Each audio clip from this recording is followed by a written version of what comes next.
Ruth. Chapter 1. Naomi widowed.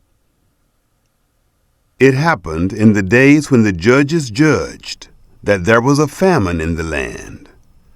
A certain man of Bethlehem, Judah, went to live in the country of Moab, he and his wife and his 2 sons. The name of the man was Elimelech, and the name of his wife Naomi, and the name of his 2 sons Mahlon and Chilion, Ephrathites of Bethlehem, Judah. They came into the country of Moab and continued there. Elimelech, Naomi's husband, died, and she was left and her 2 sons. They took them wives of the women of Moab. The name of the one was Orpah, and the name of the other Ruth. And they lived there about 10 years. Mahlon and Chilion both died, and the woman was bereaved of her 2 children and of her husband. Ruth's loyalty to Naomi. Then she arose with her daughters-in-law, that she might return from the country of Moab. For she had heard in the country of Moab how that Yahweh had visited his people in giving them bread. She went forth out of the place where she was, and her 2 daughters-in-law with her, and they went on the way to return to the land of Judah. Naomi said to her 2 daughters-in-law, "Go, return each of you to her mother's house. Yahweh deal kindly with you, as you have dealt with the dead and with me. Yahweh grant you that you may find rest, each of you in the house of her husband." Then she kissed them, and they lifted up their voice and wept. They said to her, "No, but we will return with you to your people." Naomi said, "Go back, my daughters. Why do you want to go with me? Do I still have sons in my womb, that they may be your husbands? Go back, my daughters, go your way, for I am too old to have a husband. If I should say, I have hope, if I should even have a husband tonight, and should also bear sons, would you then wait until they were grown? Would you then refrain from having husbands? No, my daughters, for it grieves me much for your sakes, for the hand of Yahweh has gone out against me."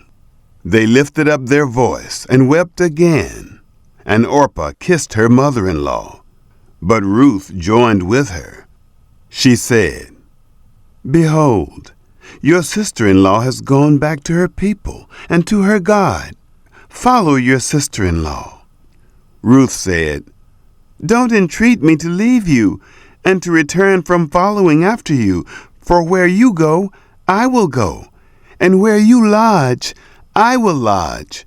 Your people shall be my people, and your God, my God. Where you die, will I die, and there will I be buried. Yahweh do so to me, and more also, if anything but death part you and me." When she saw that she was steadfastly minded to go with her, she left off speaking to her. Naomi and Ruth returned to Bethlehem. So they, too, went until they came to Bethlehem. It happened, when they were come to Bethlehem, that all the city was moved about them. And the women said, "Is this Naomi?" She said to them, "Don't call me Naomi. Call me Mara, for the Almighty has dealt very bitterly with me. I went out full, and Yahweh has brought me home again, empty. Why do you call me Naomi, since Yahweh has testified against me, and the Almighty has afflicted me?" So Naomi returned, and Ruth the Moabitess, her daughter-in-law, with her, who returned out of the country of Moab, and they came to Bethlehem in the beginning of barley harvest. Chapter 2. Ruth meets Boaz.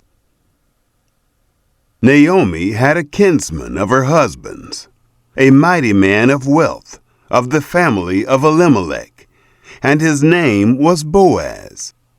Ruth the Moabitess said to Naomi, "Let me now go to the field and glean among the ears of grain after him in whose sight I shall find favor." She said to her, "Go, my daughter." She went and came and gleaned in the field after the reapers. And she happened to come to the portion of the field belonging to Boaz, who was of the family of Elimelech.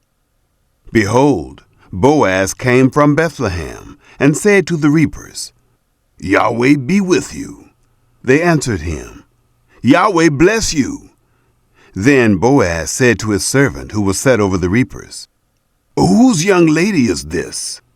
The servant who was set over the reapers answered, "It is the Moabite lady who came back with Naomi out of the country of Moab.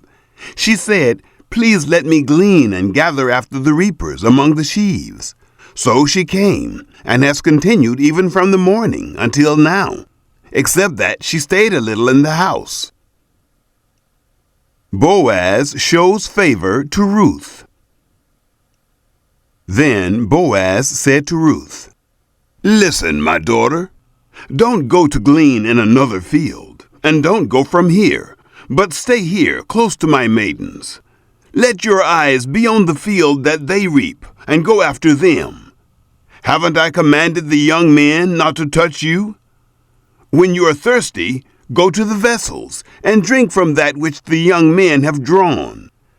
Then she fell on her face, and bowed herself to the ground, and said to him, "Why have I found favor in your sight, that you should take knowledge of me, since I am a foreigner?" Boaz answered her, "It has fully been shown me, all that you have done to your mother-in-law since the death of your husband, and how you have left your father and your mother and the land of your birth, and have come to a people that you didn't know before.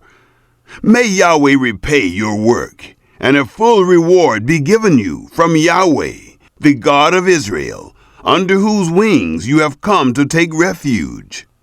Then she said, "Let me find favor in your sight, my lord, because you have comforted me, and because you have spoken kindly to your handmaid, though I am not as one of your handmaidens." At mealtime Boaz said to her, "Come here and eat of the bread, and dip your morsel in the vinegar." She sat beside the reapers, and they reached her parched grain, and she ate, and was satisfied, and left some of it. When she had risen up to glean, Boaz commanded his young men, saying, "Let her glean even among the sheaves, and don't reproach her. Also pull out some for her from the bundles, and leave it, and let her glean, and don't rebuke her." So she gleaned in the field until evening. And she beat out that which she had gleaned, and it was about an ephah of barley. She took it up and went into the city, and her mother-in-law saw what she had gleaned, and she brought forth and gave to her that which she had left after she was sufficed. Her mother-in-law said to her, "Where have you gleaned today? Where have you worked? Blessed be he who noticed you."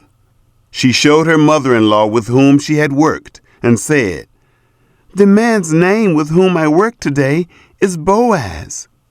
Naomi said to her daughter-in-law, "Blessed be he of Yahweh, who has not left off his kindness to the living and to the dead." Naomi said to her, "The man is a close relative to us, one of our near kinsmen." Ruth the Moabitess said, "Yes, he said to me, 'You shall stay close to my young men until they have ended all my harvest.'" Naomi said to Ruth, her daughter-in-law, "It is good, my daughter, that you go out with his maidens, and that they not meet you in any other field." So she stayed close to the maidens of Boaz, to glean to the end of barley harvest and of wheat harvest, and she lived with her mother-in-law. Chapter 3. Naomi instructs Ruth. Naomi, her mother-in-law, said to her, "My daughter, shall I not seek rest for you, that it may be well with you? Now isn't Boaz our kinsman, with whose maidens you were?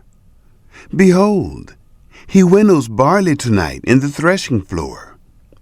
Therefore, wash yourself, anoint yourself, get dressed, and go down to the threshing floor. But don't make yourself known to the man until he has finished eating and drinking.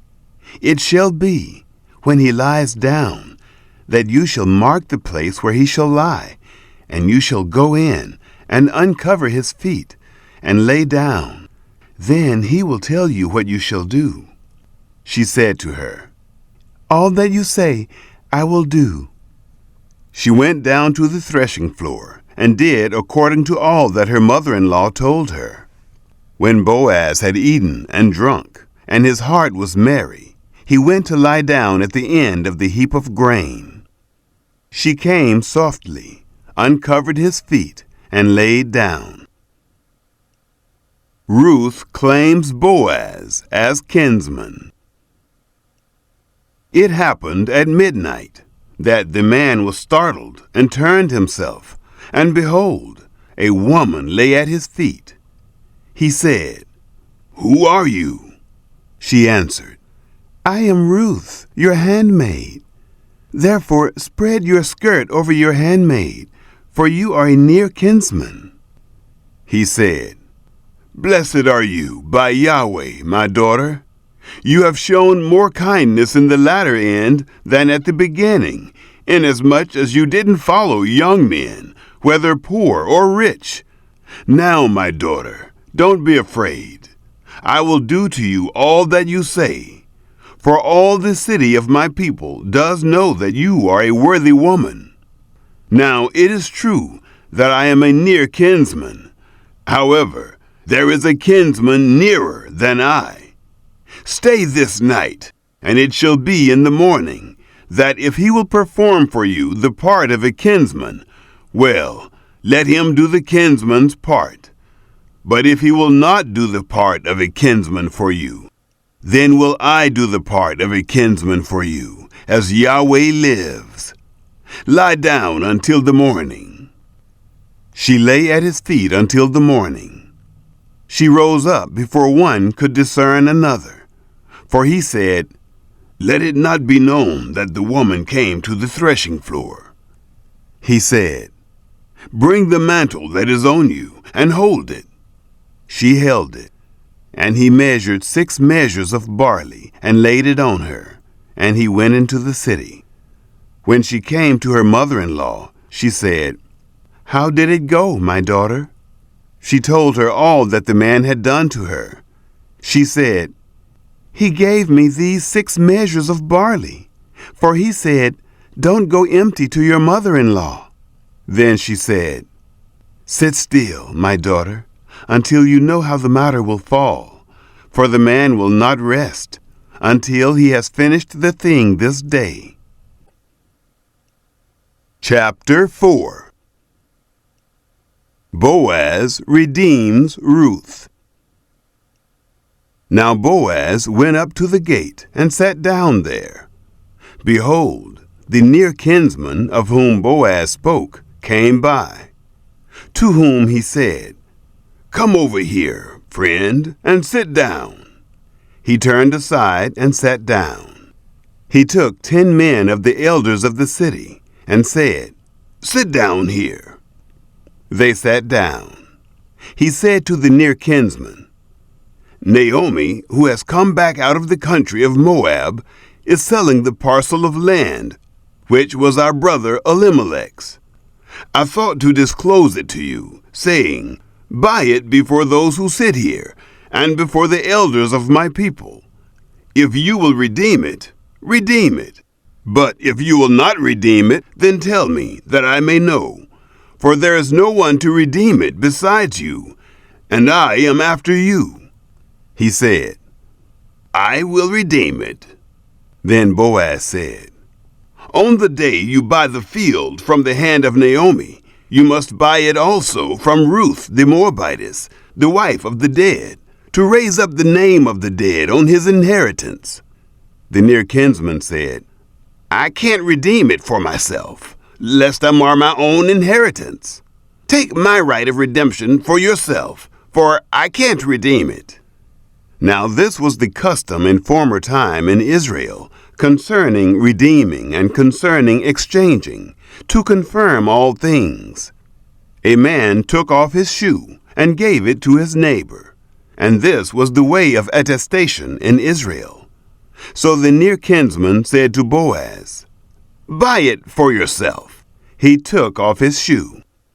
Boaz said to the elders and to all the people, "You are witnesses this day that I have bought all that was Elimelech's, and all that was Kilion's and Mahlon's from the hand of Naomi. Moreover, Ruth the Moabitess, the wife of Mahlon, I have purchased to be my wife, to raise up the name of the dead on his inheritance, that the name of the dead not be cut off from among his brothers, and from the gate of his place. You are witnesses this day." All the people who were in the gate and the elders said, "We are witnesses. May Yahweh make the woman who has come into your house like Rachel and like Leah, which two built the house of Israel, and treat you worthily in Ephrathah, and be famous in Bethlehem. Let your house be like the house of Perez, whom Tamar bore to Judah, of the seed which Yahweh shall give you of this young woman." Boaz marries Ruth. So Boaz took Ruth, and she became his wife, and he went in to her. And Yahweh gave her conception, and she bore a son. The women said to Naomi, "Blessed be Yahweh, who has not left you this day without a near kinsman, and let his name be famous in Israel. He shall be to you a restorer of life, and sustain you in your old age. For your daughter-in-law, who loves you, who is better to you than 7 sons, has borne him." Naomi took the child and laid it in her bosom, and became nurse to it. The women, her neighbors, gave him a name, saying, "There is a son born to Naomi." And they named him Obed. He is the father of Jesse, the father of David. The line of David. Now this is the history of the generations of Perez. Perez became the father of Hezron, and Hezron became the father of Ram, and Ram became the father of Amminadab, and Amminadab became the father of Nahshon, and Nahshon became the father of Salmon, and Salmon became the father of Boaz, and Boaz became the father of Obed, and Obed became the father of Jesse, and Jesse became the father of David.